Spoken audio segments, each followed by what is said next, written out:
ওকে, তো আসসালামু আলাইকুম। আমরা পোয়েট্রি 1 বা আমাদের প্রথম যে পোয়েট্রিটা ছিল, shall I compare thee to a summer day, William শেক্সপিয়ারের লেখা। এই কবিতাটা নিয়ে আমরা বিস্তারিত ডিসকাশন করছি, বেসিক আলোচনা করা হয়ে গেছে। তো এরপরে আমরা দেখব যে এই কবিতাটার ইম্পর্ট্যান্ট লাইনগুলা নিয়ে।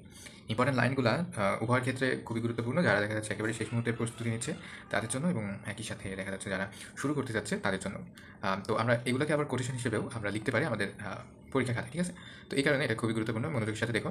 তো প্রথম লাইনটা হচ্ছে প্রথম লাইনটা ইম্পর্টেন্ট যে লাইনটা। Okay, shall I compare thee to a summer's day. আমার কি উচিত তোমাকে গ্রীষ্মের দিনের সাথে তুলনা করা? এটার মানেটা কি? কবিতায় কবি এটা দ্বারা কি বুঝাইছেন? The speaker asked if he should compare his beloved to a beautiful summer day. This line shows praise and admiration, but it's a rhetorical question because he already believes his beloved is more lovely than lasting than summer. তো এই যে লাইনটা কবিতাটিতে দিলেন, এইটা দ্বারা তিনি already এটাই বোঝাইছেন যে তার যে প্রিয় মানুষটা সে গ্রীষ্মের দিনের থেকে অনেক বেশি সুন্দর। গ্রীষ্মের দিনও সুন্দর, কিন্তু তার যে প্রিয় মানুষটা সেটা তার থেকেও বেশি সুন্দর এবং চিরস্থায়ী। তো এই যে স্থায়িত্ব বর্ণনা করলেন, এই যে সৌন্দর্য বর্ণনা করলেন, এটা তিনি অলরেডি বিশ্বাস করে ফেলেছেন, কিন্তু তবুও কবিতায় প্রথমেই লিখলেন। এখানে এটা হচ্ছে রিটোরিক্যাল কোশ্চেন। ওকে, তার মানে আমি বিশ্বাস করেই যেটা প্রশ্ন করছি। ওকে, তারপর সেকেন্ড লাইনটা হচ্ছে but the external summer shall not fade. But the external summer shall not fade, এখানে কি this meaning means the beauty of the poet's beloved will never fade or die unlike a real summer that ends. যে সত্যিকারের যে গ্রীষ্মের দিনটা, এটা কি একসময় শেষ হয়ে যায়, এটা চিরস্থায়ী নয়।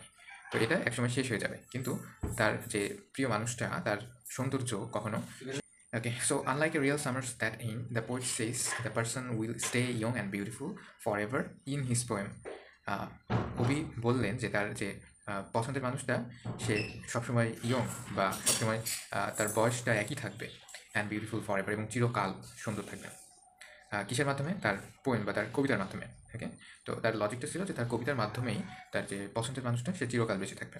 মানুষ যতদিন কবিতাটি পড়বে ততদিন সে কবিতার মাধ্যমে মানুষের মনে জীবিত থাকবে।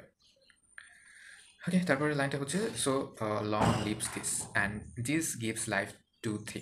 এর মানে the poem itself is keep the beloved alive in memory. So live long this, অনেক সময় এটা বেঁচে থাকবে। অ্যালাইভ ইন মেমোরি কিসে? মানুষের স্মৃতির মাধ্যমে। As long as people read it, Shakespeare believe that art and poetry can make someone immortal.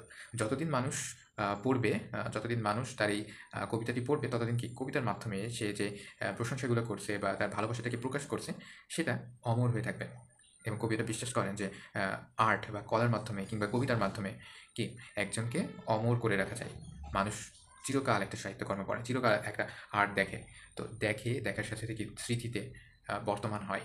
এর মানে আসলে স্মৃতিতে বেঁচে থাকা যাকে বলি আমরা। তো এই কবিতার এই গুরুত্বপূর্ণ 3টি লাইন, এটা আমরা কোটেশন হিসেবে ব্যবহার করতে পারি বিভিন্ন পরীক্ষাতে, ঠিক আছে?